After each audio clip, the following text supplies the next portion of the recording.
hello. So I haven't been here on a while on here because I've been so rotten. Well, wouldn't anyone feel rotten when you have to stand outside all night? Who is doing that?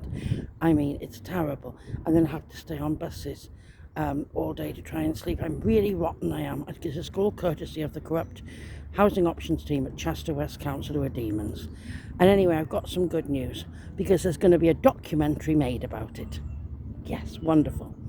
And I'm not allowed to say yet. I'm not going to say on here, but it's going ahead on whether it's being filmed. It's being made now as we speak, but they do it like he said. It's like Pete, the man who's dealing with me in my area, told me what they're doing, and my story is so good. He said that what's happened to me with them, the way they've treated me, and with what went on at Rooms in Chester Hotel, the corruption there, to do with the council and what they did, was, he said, I'm going to have a bigger part of it, and I'm going to be on the first one, because they do about 6, I think he said. It's between around, he said 6 to 8 weeks where they have the shows going out, and I'm on a big part. They do about 4 people each show or something. He said, dotted around the country about the corruption. It's a whistleblowing thing. So anyway, this P is great, and so he's going to do me now, so it's wonderful. And he said it's like Crime Watch UK. What they do is they do a reconstruction of what's happened. They do a little reconstruction. They'll show me talking, but he said you don't have to show your face if you feel ashamed, or they dub your voice. I said, no, that's fine. I can be myself. I've got nothing to hide. I don't care. Who knows? Everyone knows I'm homeless. I'm on here. I'm not hiding it, because a lot of people feel ashamed and about different things that's happened to them. Anyway, so it's to do with the corruption. So here we are. And it's wonderful. So this documentary is going ahead. He said it should be out maybe from May onwards on the TV. The latest will be September that it'll be broadcast. But it's being made now as we speak. So they will be filming me again. And I'll just be interviewed and stuff, that's all. And saying they're going to film me on buses and trains and standing in fields at night, because he's only spoken to me up till now. So this is wonderful. He's met me and stuff. But unfortunately, he can't do anything. He doesn't have money or funds himself to put me in hotels. So my situation goes on until something happens. He said the only thing that could stop it happening for me, the programme's happening, with or without me, with the other people, for me, is if the council did help me, which is highly unlikely. I said, well, that won't happen, will it? It's like 1 chance of a million that happening. It's not going to happen. It's not going to happen. I am more likely to be abducted by an alien tonight and go in a spaceship than to have that happen, and that's the God's honest truth. It is not going to happen, because he's checked it all out, and everything from my story fits up, because he checked out how that McCure was absolutely filthy and rancid and dangerous, and I could be raped. He checked that out and agreed. It was all checked out with people. They've checked it out about that other place. What was it called now? The Dean. Oh my God, that place needs closing down because it's so dirty and dungy in there. I mean, that room that they showed me wasn't a room even. It's like a bloody garden shed at the back that they call a chalet my arse at the back. And then they said, oh yeah, so that was absolutely, so they agreed. They've checked everything out of what I've said, and they've checked with people and everything fits, he said. So he said all they could do, and the awful accommodation they've offered me, which has been depressing and lead me to suicide, he said all they could do, he said, would be to put you in a lovely hotel, like the bloody Grosvenor, or Abode, or Premier Inn, or something nice, something clean and safe that I couldn't refuse, which I wouldn't, or to give me a brand new flat or something really clean and really lovely that I would like and settle in homely, and it's really nice, not like the grim stuff in dangerous areas with asbos and things.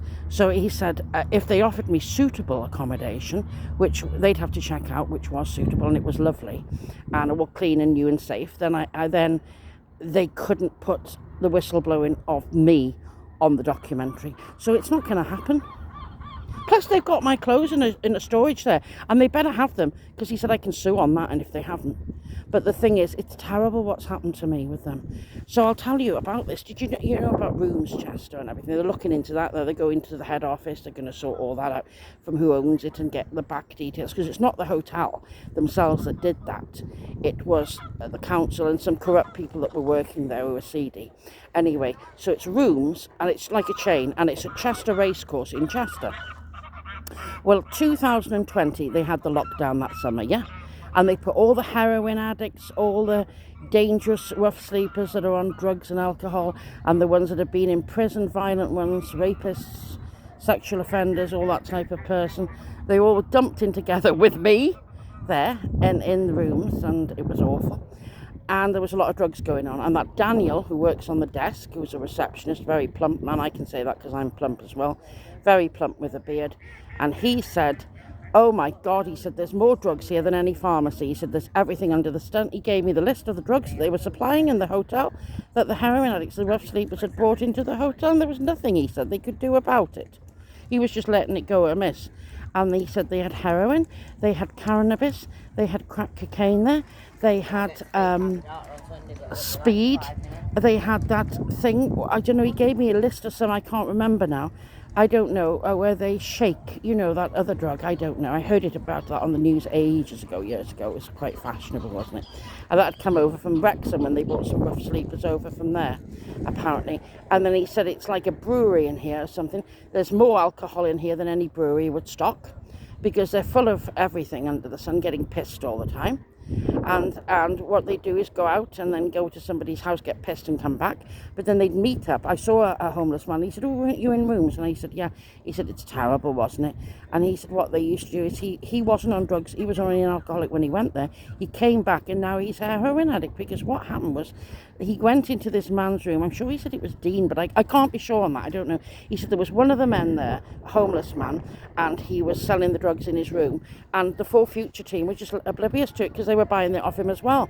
And I saw that outside the hotel on a number of occasions. For Futures would give them money and they'd give them a roll-up thing and put it in the pocket and hope I didn't notice. Of course I noticed. I'm not stupid. I might be naive, gullible, and a decent human being who doesn't do anything wrong like this, but I'm not stupid. I do notice things, like when they're bullying and being malicious behind my back. I did notice, you know, saying I'm smelling, this, that and the other, and giggling at the way I limp when I've got a severely diseased arthritic hip and I'm crippled. And that's the type of horrific people they were there. I mean, fancy employing people who've been arrested in Thai jails. I mean, that was terrible. To begin with, that one called Faye, bragging about that, and then she'd follow me around with an air freshener. It was terrible, that hotel. I mean, they had the police there all the time, rooms in Chester Racecourse. The police were permanently parked in vans outside. It's terrible. And then they had me there, and then the lockdown finished, everyone was kicked out. Then after that, when it happened again, when was it, about November of last year? And they had the lockdown. Boris Johnson had it, not this November that we've just had, the one a year before I'm talking now. And when they did it, remember, and then they had me there until June, and I was meant to stay up till the end of June. They were lifting it and they were going to kick me out. But after that, they kicked me out on the Monday and not the Friday, so you've got to get your stuff and go now. And there was a rough woman from Housing Options, I can't remember whether it was a Lisa or a Rachel, because they're both as bad as each other, demons from hell basically. They're horrific women, and kicked me out there and then, and said it was the hotel wanted me out. Then this woman in the hotel called Caris, who'd taken over from the decent Kate, who was the manager before, said that they were lying and that she didn't want me out. It was them that wanted me out, and passing the buck like this. And then the cleaner said, what am I going to do? She'll have to find her somewhere. And she was going to take me over. She didn't know where it was. And that Daniel told her, oh, it's over there, because he couldn't give a shit about me. He was so rude, you know, and I was so polite to him, coming in and out all the time, trying to break the ice, because he's got zero personality, this man. And I was trying to break the ice, saying, oh, it's a bit rainy today, or it looks a bit better today. Just anything polite as I'm passing in and out when I used to be there, because it was awkward, you know, with the silence. Got him on the desk going, this big man, you know, overweight, going, like that. And so miserable.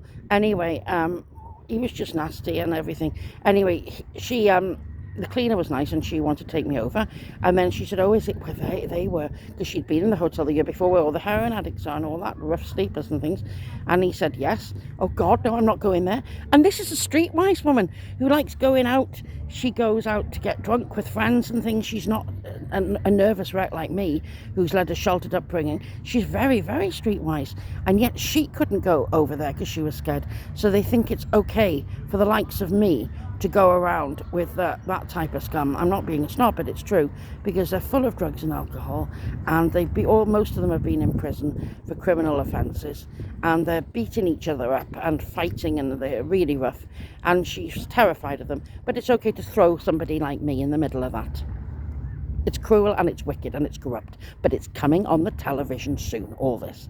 So I met this lovely guy in Chester, and he was homeless, and he's called James, with long hair, and I said, they finished their duty of care, left me to sleep with. He said, we never had any duty of care.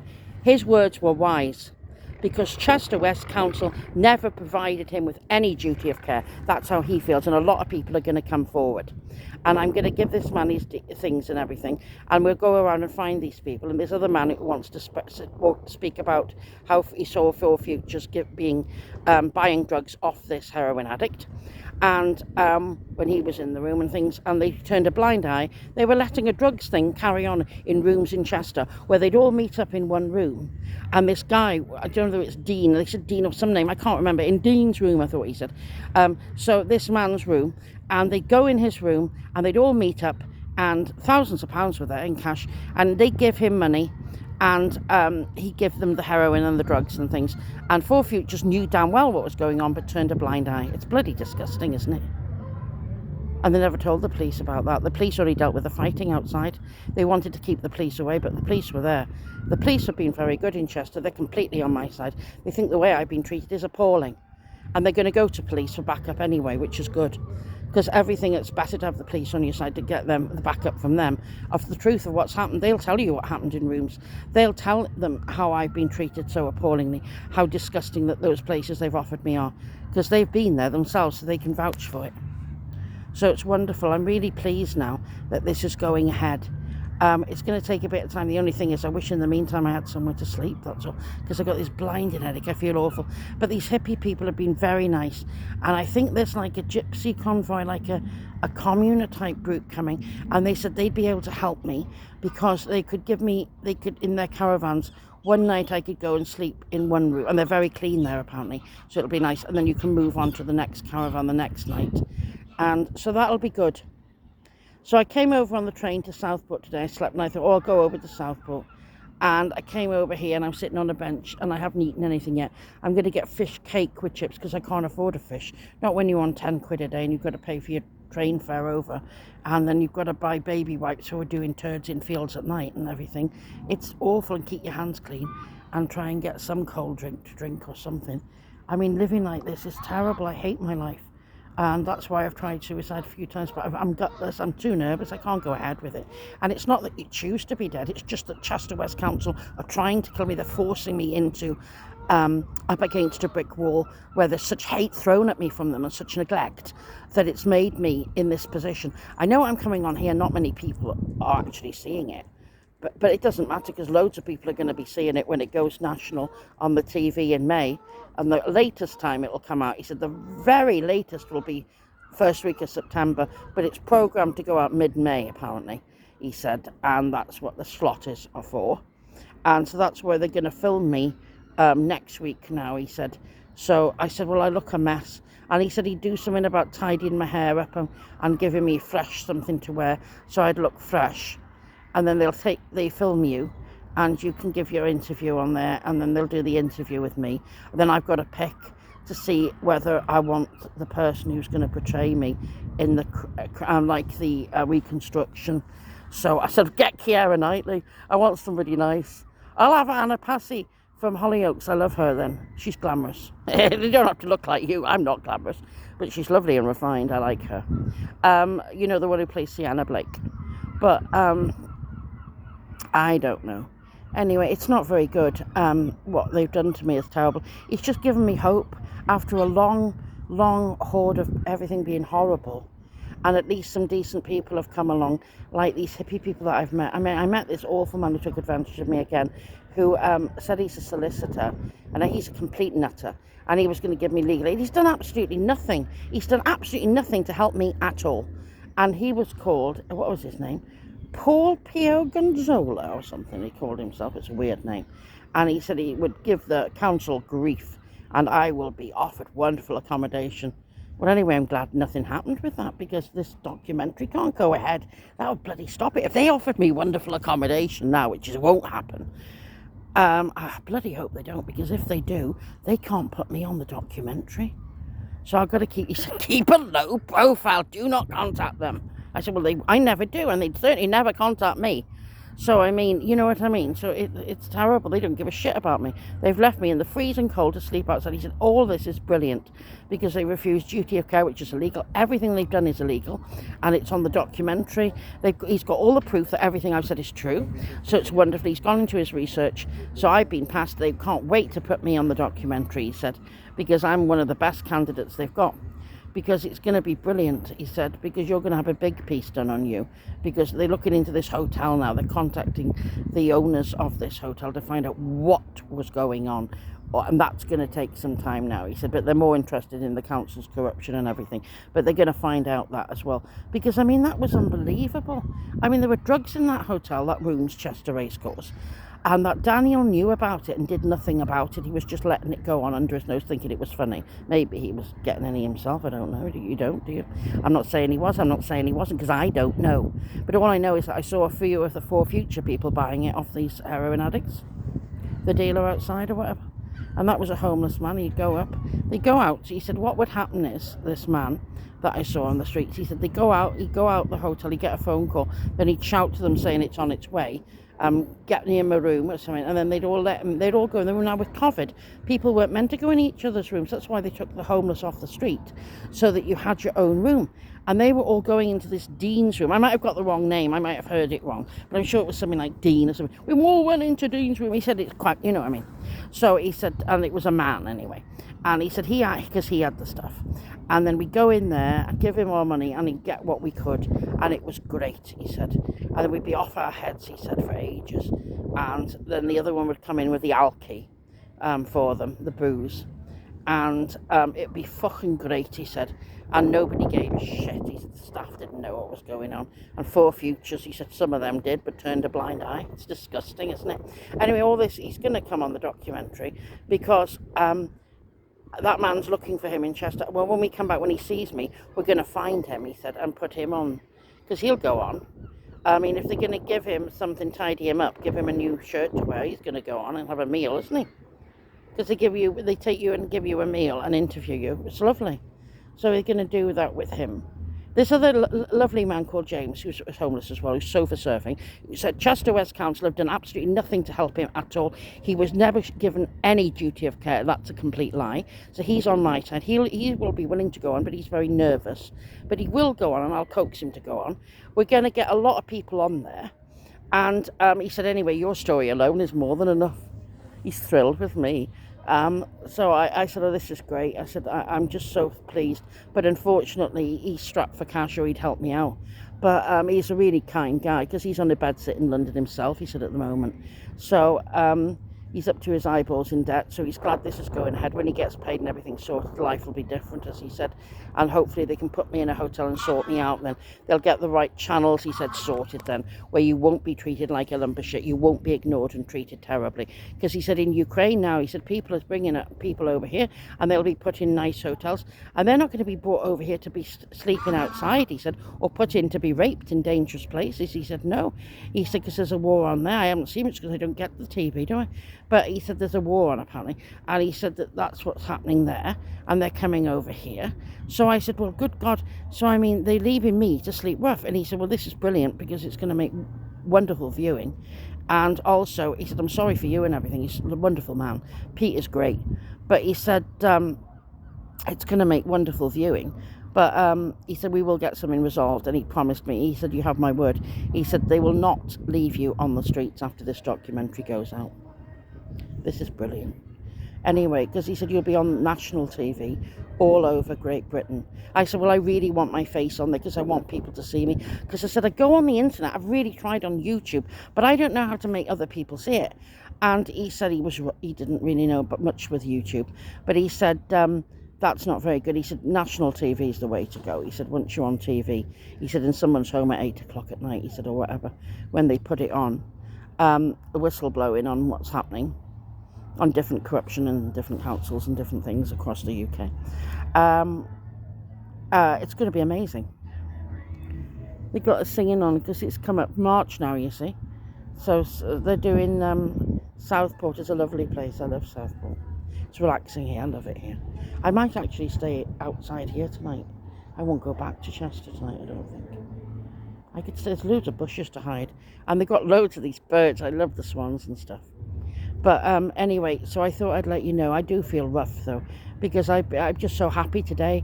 Because when Pete called me, I was just so relieved, and I said, "Oh, thank God, Pete," because I charged my phone and I had turned it off, and then I just turned it on, and he just called me 5 minutes after I turned it on, which is ironic, and I couldn't believe it when I got the phone call from Pete, and Pete said, "I've got some good news for you."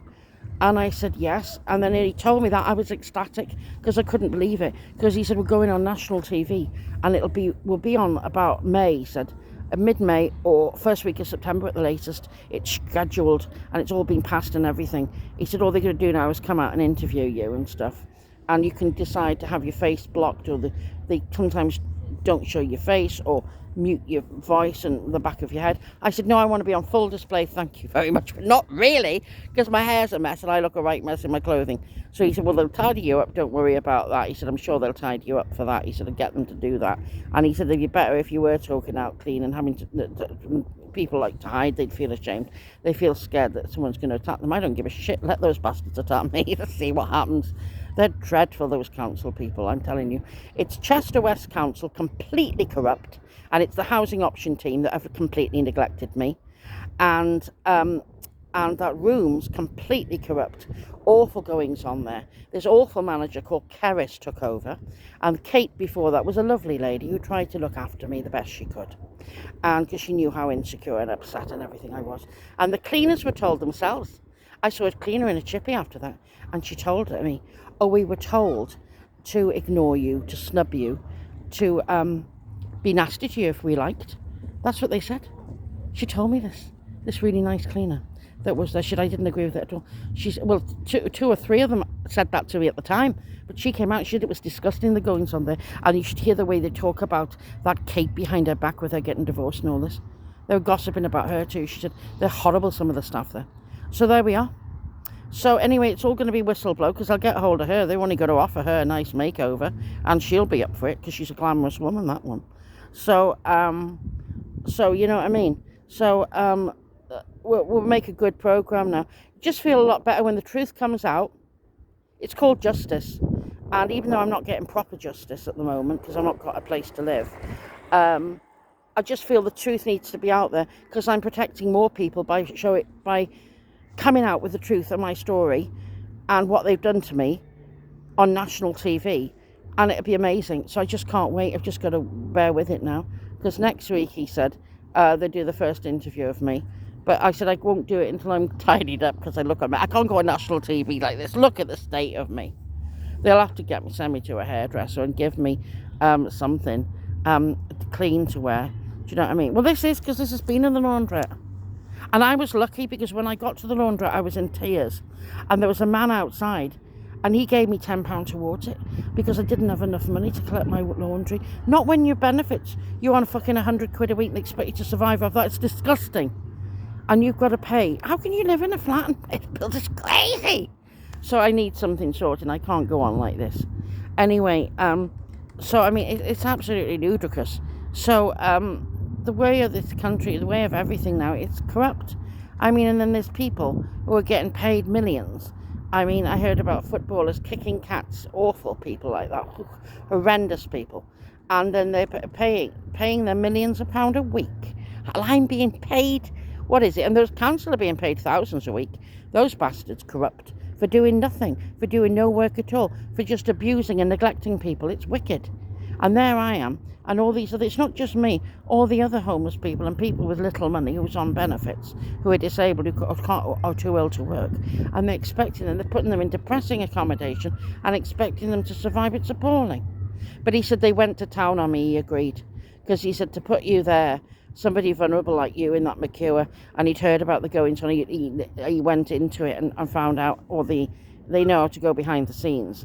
And they checked out the other place and they heard reports and they said, oh, that Dean needs closing down. Everyone says that, the Dean, Hoole Road, Hulchester. If you go there, you're probably going to come out infected with lice or something, because it's bloody disgusting in there. It's filthy. They don't clean anything. It's absolutely rancid, that place. It needs closing down. The health inspectors need to call at the Dean. They'd soon close that place down. And I mean, the goings on in that rooms, oh, Chester Racecourse, appalling.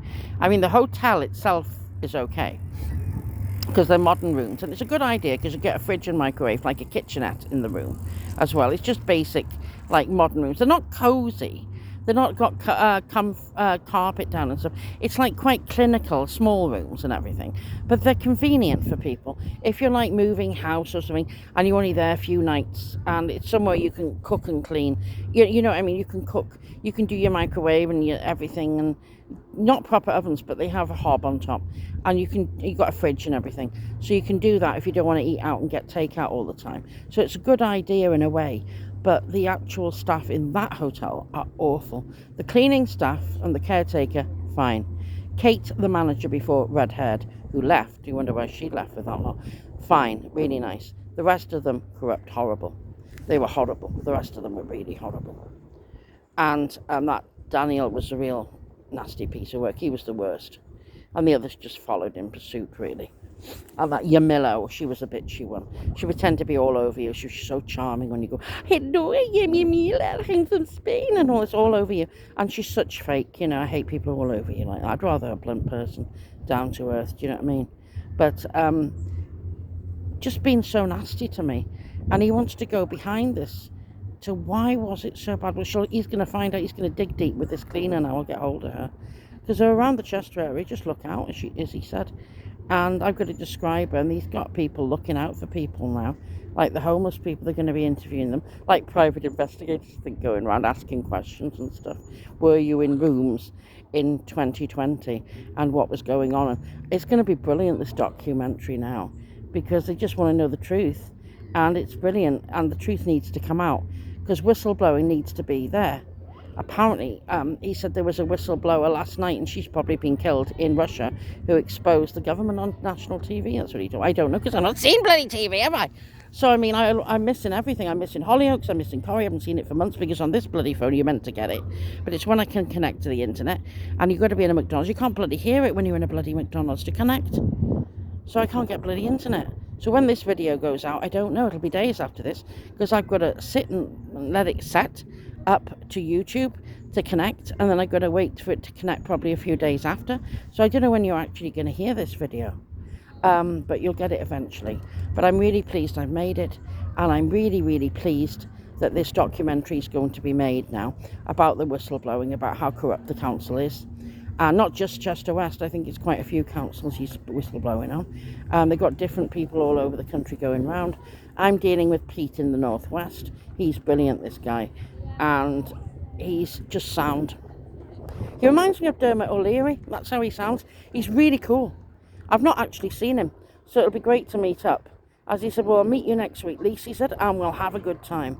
That's what he said. He said, we'll go have a night. He said, you can have a meal on me.